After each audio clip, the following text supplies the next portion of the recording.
Nicht mehr viele Spiele in der Bundesliga, dann haben wir eine Entscheidung. Holen wir die Meisterschaft oder wieder nicht? Das wird sich auch unter anderem heute hier in Stuttgart entscheiden. 28. Spieltag, kurz vor dem Viertelfinale gegen den AC Mailand. Auch nochmal ein bisschen Selbstvertrauen hier tanken, ein bisschen in den Flow reinkommen. Und ich bin gespannt. Die Stuttgarter sind Sechster, sind also auch noch mitten im Kampf um die europäischen Plätze, brauchen also auch noch jeden Sieg, genauso wie wir.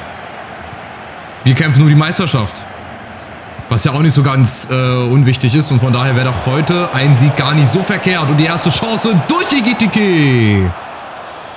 Das wäre es gewesen. Was für ein geiler Auftakt. Schade, den erwischt er ein bisschen zu sehr mit der Seite. Wenn er ein bisschen mehr Vollspann oder mit dem Außenriss, dann geht er rein. Das war schon mal eine erste gute Annäherung. Aber auch die Stuttgarter haben vorne, denke ich, viel Qualität, wenn halt die entsprechenden Leute spielen. Ich denke mal, Mijovic spielen, Undav, Woltemade, wenn die halt alle noch da sind. 4-2-2-2 ist deren Formation. Da kann man auf jeden Fall auch viel Druck machen. Da haben wir Mio und Undav, zwei Leute. Vorne Dimirovic ist halt auch noch mit dabei. Rega, ja, Fehler von Mio. Gut aufgepasst. Und dann schauen wir mal, wie schnell es bei uns nach vorne geht. Fofana, Adingra, vorne Usun. Ja, muss durchlaufen, zeigt er gut an. Aber der hohe Ball, der ist eigentlich nix, aber er hat ihn. Mit ein bisschen Glück behalten wir den. Fofana, wer kommt mit? Ja, guckt man das nicht. Fofana. Ekitike wieder nach außen. Adingra, wieder ein bisschen Handballgespiele jetzt, aber jetzt rein in den Strafraum mit Ekitike. Da ist er! In der Mitte! Und das 0:1. Richtig gut gespielt und genau richtig gestanden. Er macht den Laufweg, den man machen muss. Und er steht doch endlich mal da richtig und genau da, wo er zu stehen hat. Hier, da läuft er weg. Zack, genau im richtigen Moment. Der Ball mit einer super Schärfe nach innen gespielt. Und er muss einfach nur den Außenriss hinhalten. Und das 1:0 durch Ekitike, Saisontor Nummer 23, 24, 24 Tore in 25 Spielen. Also wenn da kein Verein kommt, der mindestens 100 Millionen bietet, dann ist das Spiel unlogisch. Weiß ich nicht. Also für Ekitike in der Form kannst du schon mal 100 Millionen hinlegen, meiner Meinung nach.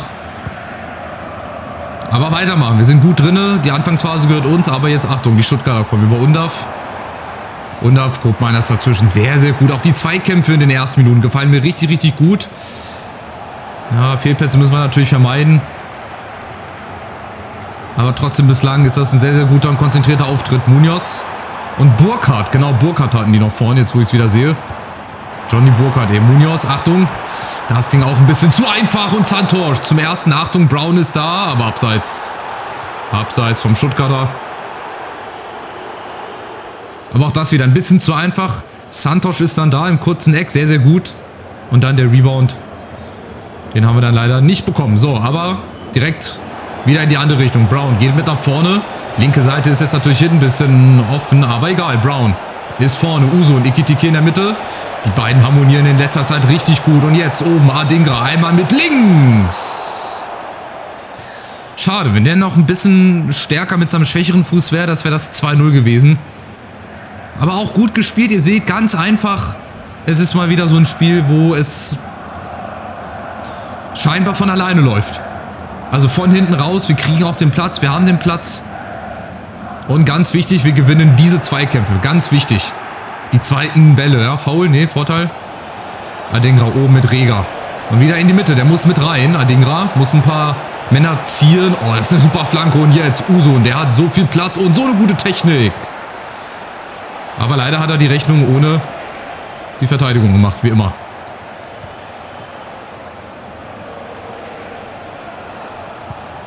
Weitermachen. Nächste Welle rollt und die Stuttgarter haben hier gar keine Zeit zum Verschnaufen. Koopmeiners. Und Greif. Ja, Greif mal daneben vielleicht irgendwann. Ich habe orangene Haare. Seit wann habe ich orangene Haare? Ist das von grau zu orange jetzt verfärbt? Weiß ich nicht. Komm, Eckball. Wäre auch mal wieder an der Zeit. Wäre ein guter Zeitpunkt. Oh, die kommt gut. Aber Usun, weißt du, und Demetrio. Ja, natürlich. Warum nicht? Die Stuttgarter machen sich den fast noch selber rein. Aber warum Usun? Warum kriege ich immer die kleinsten Spieler? Wieder Adingra. Fofana ist hinten. Genau. Und zurechtlegen. Ja, Rega bleibt ruhig vorne. Warum geht er nach hinten? Der hätte ruhig vorne bleiben dürfen. Demirovic. Nein. Koch passt auf. Die Verteidigung steht bislang hinten wie eine 1.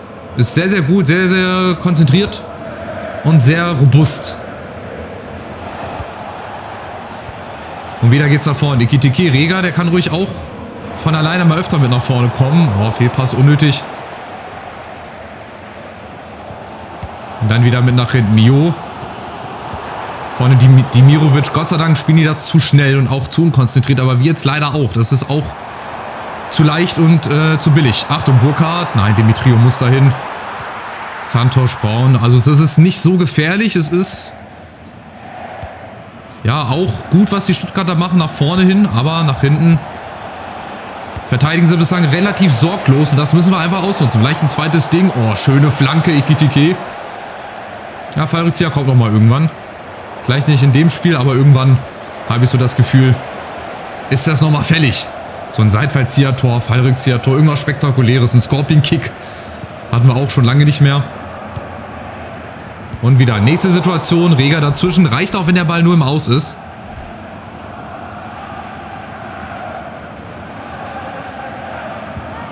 Noch 5 Minuten auch da. Rega hat den Ball, aber dann braucht er auch zu lange.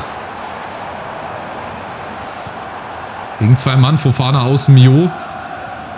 Wo ist der Durchbruch, ne? Die warten wieder drauf, auf die Lücke. Aber sie kommt bislang nicht. Wir machen das gut. Die spielen hinten rum. Bleibt denen gar nichts anderes übrig. Aber jetzt, Achtung. Keitel ist da. De Kuiper, wieder Keitel, Undav. Jetzt machen sie es mal schnell und direkt unter der Ausgleich. Und dann haben sie einmal zu viel Platz. Und kurz vor der Pause der Ausgleich. Hatte sich nicht angedeutet, aber wenn man halt so viel Platz kriegt, dann fängt man sich halt ein. Ja, da darf eigentlich nichts passieren. Da stehen wir wieder ein bisschen zu defensiv. Da hätte ruhig einer von alleine mal rauskommen können. Dimitriou oder Koch, je nachdem. Und dann das 8. Tor von Demirovic. 44. Aber vielleicht kriegen wir nochmal eine Chance vor der Pause. Nee. Das bringt natürlich den Stuttgartern was. Natürlich, die sind jetzt oben auf. Die können jetzt auch noch in Führung gehen. Nee, Robin Koch verliert den Ball. Jetzt wird er leider abgepfiffen oder wird zurückgepfiffen. Schade. Also ein 1:1 der besseren Sorte. Wir sind besser im Spiel drin. Die Stuttgarter, ja, versuchen es eigentlich nur mehr oder weniger. Kommen eigentlich nicht bis zum Strafraum. Einen Schuss hatten sie. Den hat aber Santos gehalten. Und von daher ist dieses 1:1 so ein bisschen schmeichelhaft für die Stuttgarter. Aber ist egal. Wenn wir vorne die Dinger nicht machen, vielleicht ja jetzt in Halbzeit 2. Also hoffentlich in Halbzeit 2, wäre ganz schön, ne? Aber dann müssen wir hier den nicht zu viel Platz lassen. Jetzt Mio, jetzt fehlt Rega auf der Außen. Jetzt muss Dimitriou wieder nach innen. Ja, hat er gut gemacht. Da ist Dimitriou. Achtung, und Santos zum 2. Ja, hat er. Gute erste Parade. Und dann wichtig, dass er da schnell wieder oben war. Und da vorne Adingra, Rega unten, genau, läuft mit. Jetzt müssen sie sich wieder alle hier sortieren. Spielaufbau funktioniert. Und wir haben Platz über Kopmann. Das Fofana, außen Brown. Ja, war die wieder Usun in der Mitte. Schön gemacht, gut die Lücke gesehen. Und jetzt Ekitike muss sich ein bisschen mehr fallen lassen. Oh, da geht er fast durch die Beine. Aber da erwarte ich dann einfach, dass er sich von alleine nochmal zurückfallen lässt, den einen Schritt nach hinten macht. Ja, vielleicht erwarte ich auch zu viel, ey, keine Ahnung. Ich merke das schon wieder. So, jetzt die Ecke. Gute Ecke. Koch ist da. Pfosten. Da knallt es im ganzen Stadion, aber leider nur von außen. Ja, Greif wäre da nicht. Der hätte vorbeigegriffen. Ja, um mal bei seinem Namen zu bleiben. Der hätte nicht den Ball gegriffen.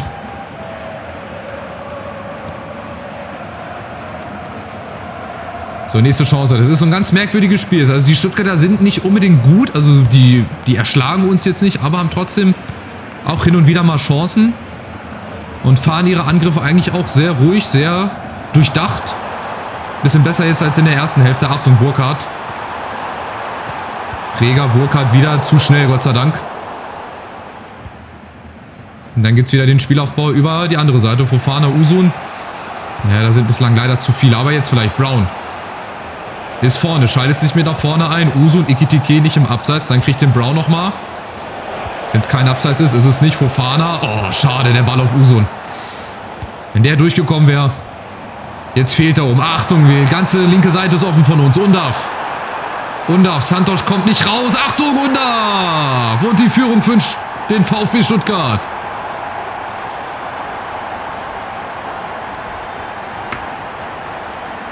Ja, weil Rega mit vorne war. Das ist, beziehungsweise Brown, weil Brown mit vorne war.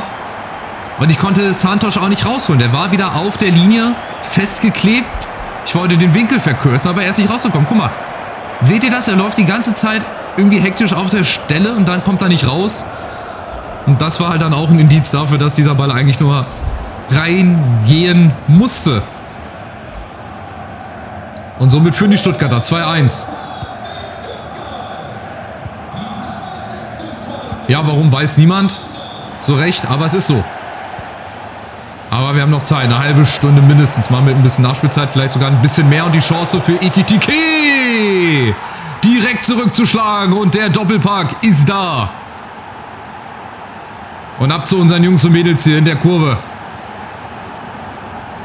Ganz wichtig, gerade in so einem Spiel direkt zurückzuschlagen und wir haben die Lücken, also durch dieses 4-4-2, ich habe jetzt wieder umgestellt, vorne die zwei Stürmer kriegen die Verteidiger eigentlich gut beschäftigt. Und dann natürlich Ekitike hat jetzt genauso viele Saisontore wie Spiele.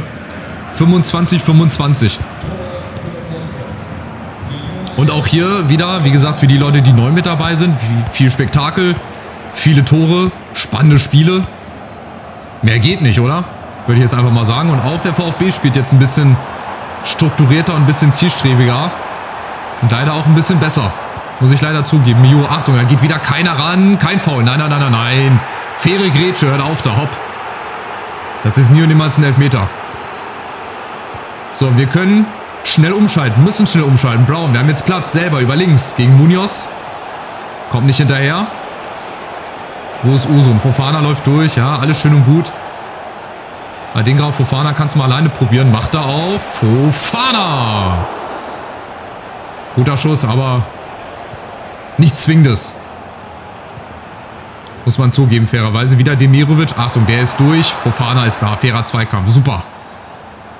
Wir sind jetzt wieder besser drin im Spiel. Vor allem in den Umschaltmomenten. Von hinten nach vorne. Fofana. Adingra kommt mit.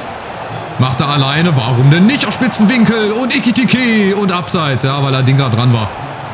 Schade, schade, schade. Komm, nochmal ein Wechsel. Viertelstunde ist noch. Frische Kräfte vorne. Mit Duro und Ekitike 2 echte Spitzen. Da würde ich sogar Listesch reintun. Linkes Mittelfeld, ja. Kriegt er hin. Muss er hinkriegen. Skiri für Fofana.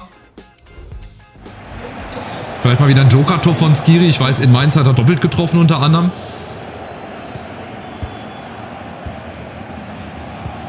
Was machen die Stuttgarter? Ein Punkt. Weiß ich nicht, ob uns das mehr bringt als im VfB. Wir würden natürlich trotzdem weiterhin oben Tabellenführer bleiben. So wie ich das jetzt im Kopf habe, aber natürlich will ich gewinnen. So viele Spiele wie es geht. Achtung, hier ist die Lücke offen. Keitel gegen Skiri und gegen Hubmeiners, das ist zu leicht. Das ist zu leicht. Das ist zu einfach. Burkhardt wird von Brown gestoppt. So, und wieder direkt umschalten. Wir haben vorne den Platz. Ja, Duro leider am Abseits. Jetzt aber nicht. Oh, und dann kriegt er den Ball nicht. Der Ball war eigentlich gut gespielt, aber die Lücke, die war nicht groß genug. Mio gegen Rega. Geht gut hin und her jetzt hier. Demetrio ist da. Schön aufgepasst. Wichtig, den Ball zu gewinnen. Und auch wichtig, die Bälle jetzt hier nicht zu verlieren. Dann haben wir vorne wieder Platz. Duro. Brown Listesch läuft da durch. Zieht dann Mann weg. Jetzt soll man halt nicht verlieren, sonst ist unsere Seite wieder auf. Brown Listesch. Skiri läuft durch. Hubmeiners, Adingra. Gut, der hat jetzt Platz und der kann mal schießen. Ja. Aber zu sehr über den Außenriss rübergerutscht. Schade. Levelin kommt nochmal rein für Burkhardt, auch ein schneller Mann. Und die Frage, gibt es noch ein Last-Minute-Ding? Haben wir auch schon öfter geschafft, klar, ihr kennt mich. Aber wird es heute auch wieder soweit sein oder bleibt es beim 2-2, was für uns dann am Ende nach dem Spielverlauf ein bisschen zu wenig wäre, würde ich sagen. Oh, riskanter Ball, Adingra, da ist ja noch nicht Schluss. Ekitike, ja, zu riskant. Auf Duro. Das Spiel der VfB hinten so richtig gut raus. Aber noch ist, ich weiß nicht, wie viel Nachspielzeit es jetzt gibt. Noch eine Minute, 2 Minuten vielleicht zu spielen. 2 Minuten Nachspielzeit. Es gibt vielleicht die letzte Chance. Duro vorne. Ja, der läuft durch. Der hat jetzt die Chance. Duro, Hugo, Duro. Ja! Der kullert rein in letzter Minute.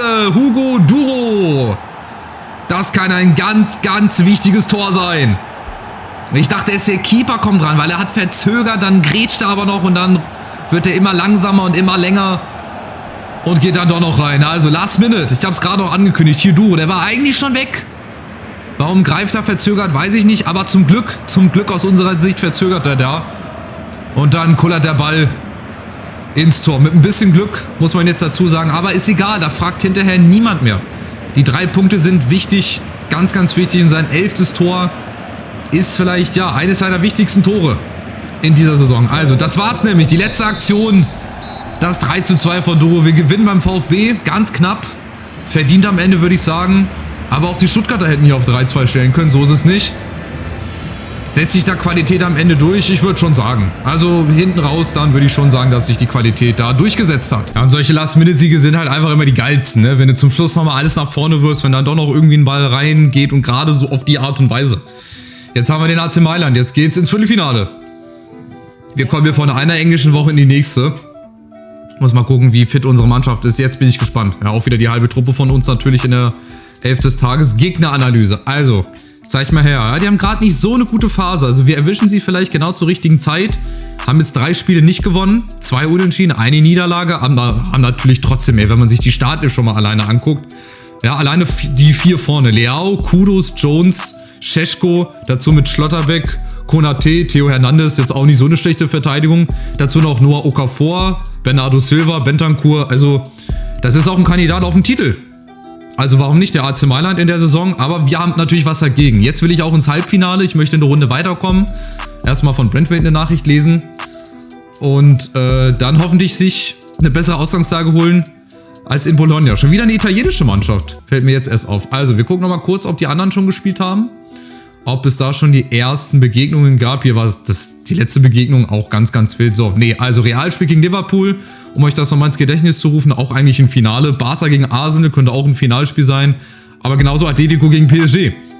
Und der AC Mailand gegen Eintracht Frankfurt wird vielleicht auch irgendwann in 100 Jahren mal ein Champions League Finale spielen, keine Ahnung. Also seid dabei, wenn ihr noch nicht abonniert habt, seid dabei, abonniert, klickt unten auf den Button drauf, auf die Glocke und natürlich noch den Daumen nach oben, das würde mich wirklich sehr, sehr freuen. Also macht's gut, bis zum nächsten Spiel. Ciao, ciao.